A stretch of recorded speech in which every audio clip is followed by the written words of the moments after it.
The youth in school and the youth out of school must be twinned,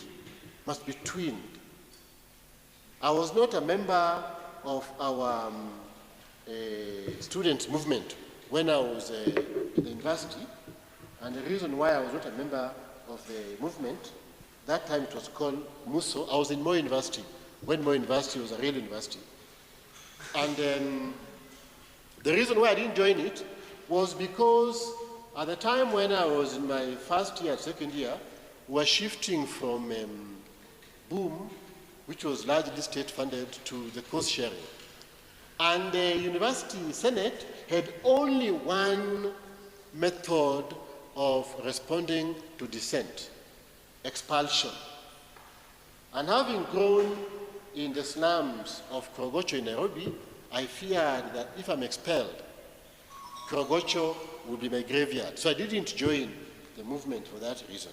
However, together with Hassan Omar, with whom I was at Moi at the time, we developed another thing, which is the second thing I want to talk about, which is how do we make sure that we move away from ethnicization of politics or politicization of ethnicity, which was common at that time and which was seen as the register of the youth. So I'm talking about youth and political parties. You all know that Mr. William Ruto, His Excellency, as we call him, was a member of YK92 together with others like Mr. Jirongo. And we cannot, in my view,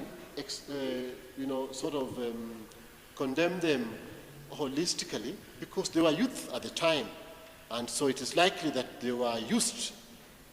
At that time, the place of the youth in the political movement was largely seen to be the militant wing. Now, you see that challenge in South Africa as well, and that's why Malema and the Youth League sort of revolted from ANC, because in the beginning, if you remember, many of the youth in the ANC were members of the Umkhonto weSizwe. And then after 1994, the Youth League was strengthened and the Umkhonto weSizwe was disbanded. And the idea was that the youth in Umkhonto weSizwe would join the Youth League and ultimately would join the cadres of ANC. But you see, the language was that the youth are there to protect the elders, not ideologically, not intellectually, not in terms of succession, but in terms of causing violence and threatening any opponent. That was the idea of YK92.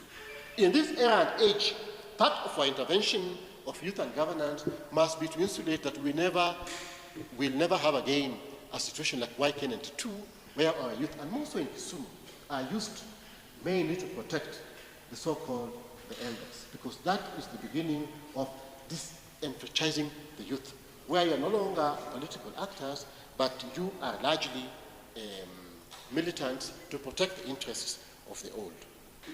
I have done a book, a booklet with a group of friends of mine in Korogocho, where I have written a little bit in details about the problem of being in the waiting room. The youth, in my view, be they in school or out of school, must resist this notion of waiting room, because the notion of waiting room is a notion of creating political amnesia amongst the youth. It's a deliberate way of making sure that you are in a holding bay, so that then ultimately your work is to clap, to praise and support, but not to be an actor. So we must therefore, in my view, at the end of this conversation, design a method, a program of action that ensures that the youth are able to influence their politics, their governance, at whatever age when they become intelligible. For example, in households these days, those of us who have children who have passed the ages of adolescence, we are asked questions that we were never able to ask our parents. You come, like for example, I'm a father of girls, and so by that virtue, I have fairly some dictatorial rules on entry and exit time from the house. But recently I realized that my girls deploy the same rules on me. They say, but even you must learn to come before sunset at least once in a while. Because if you say it is good for us, why is it bad for you? So this is governance, and that's very, very important. I suggest, for example, that one thing we can do as a region, and we start mapping early, all the youth who express interest to contest in political positions, we should have a school of political education. This school of political education, you are one of the regions who will have faculty members for free. Political education means how do you build influence, how do you learn the culture of your voters, not those basic things of how to go and tick the box. What do your voters vote for? You must know what voters vote for. Voters don't vote for manifestos that you state by word of mouth. There is what they vote for. You have to check what they vote for, what is the demography of the voters, and so on. That in a school of political education. And that will be very, very important in ensuring that our people are prepared to compete. Then the second thing that relates to that is how do you promote social inclusion and cohesion? We, as the youth, must learn really from our Gen Z and yourselves as the Gen Zs that we must de-ethnicize politics. Yes, we are Luos, and there's no problem of being a Luo. In fact, as a Luo man, I'll tell you, we are endangered species. We are in so much demand. So being a Luo is not a problem. But the problem will be if we accept to be narrowed down into politics of ethnicity. And that is why it's very, very important that we belong to more than one political party. This idea that there's a Luo party is a graveyard to progressive politics. We must belong to as many parties as possible. And that helps to build cohesion, because we want a party where the Secretary General is from Mukambani, and the Treasurer is from Luo land, and the Chair is from Turkana. That builds cohesion. But if you have a party where you can have NEC meetings in Doluo, there's a problem. And we must really depart from that, in my view. How do we strengthen public participation? Now, public participation, we must agree, cannot be episodic. And that's one of the biggest problems with public participation. That, for example, if there's a bill in Parliament that people must wait for the first reading, then the committee brings it to the public. No, we want to participate in the process of legislation writing from the point of the idea to when the drafting happens until the end when it is assented to. So we must start by saying that public participation is not episodic. It is a continuum that runs through, right from the idea. So when a member of parliament from Nandi says, oh, we want to extend term limit, already that's a problem. And that thing must not be allowed even to become a bill. That's really the essence of public participation. And on that, indeed, we must entrench our voices. Then there is a question of Chapter 12 of our Constitution, of public finances. I really would like us to invest a little bit more in this Chapter 12 of the Constitution. Okiom Tata has been doing a very good job. In this country, we are taxed on everything, yet the money goes in places that we can't account for. The layers of spending the money have also increased. We have the CDF, we have the Women Fund, the MCS have a fund, the governor has a unit, and the president has a bag of money, which I don't know where it comes from, because these days he goes and says, I'll give 5 million, I'll give this. This is all public finance.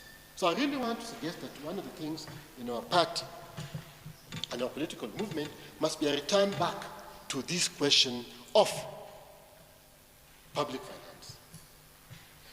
I want to finish by talking about marginalization and giving the example of the problem in South Sudan, which is where I started.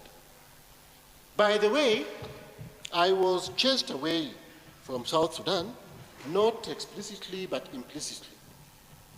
Because when I did the strategy, I was the first one among the consultants who had been employed by the UN to get a formula The formula that I got for South Sudan was to solve the problem of the two protagonists. I argued you need to drain the pool from where they recruit. So I was draining the pool from where Machar is recruiting. I was draining the pool from where Kiir is recruiting. Unfortunately, when I went to a briefing to a cabinet committee, one person discovered the strategy. And he said, no, we can't allow this. Draining the pool that keeps supporting the perpetuity of the two elderly leaders. So here we must ask ourselves a question. What is the pool that enables a president to be unaccountable?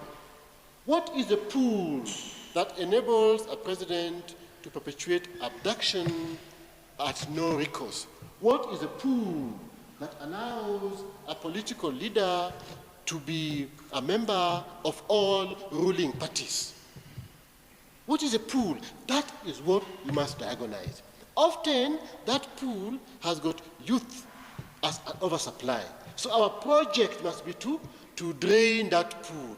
So we have a dual approach. One is one that empowers ourselves to be active actors in the governance fabric of the country and in all layers. And two, draining the pool that enables impunious, despotic, and unaccountable leadership. I thank you very, very much for listening to me, and I want to remind you that the youth are protected in Article 55 of the Constitution, and when you read the Constitution, remember it is a tool of governance, it's a tool of development, and I think if we are all to embrace it and to breathe oxygen into it, we will have a good future. Let's enjoy the conversations. Thank you.